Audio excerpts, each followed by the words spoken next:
Tired of endless scrolling and manually responding to LinkedIn comments? Let's dive into how you can automate your LinkedIn engagement with Zapier in just a few simple steps. First, log into your Zapier account, or create one if you haven't already. It's free to start.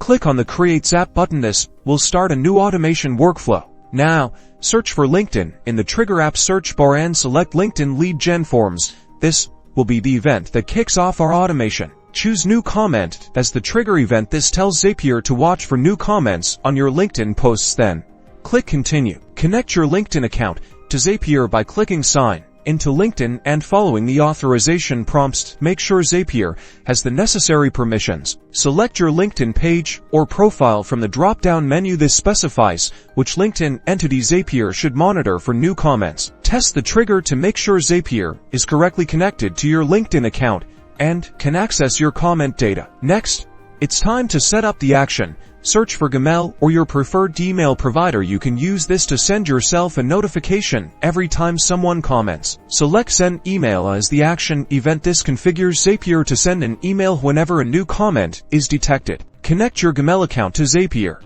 just like you did with LinkedIn. Customize the email by filling in the two subject and body fields. Use the dynamic data from the LinkedIn trigger, like the comment text and author's name, to personalize the email. Review your Zap, give it a name, and turn it on. Now you can effortlessly stay on top of your LinkedIn engagement and never miss an important comment.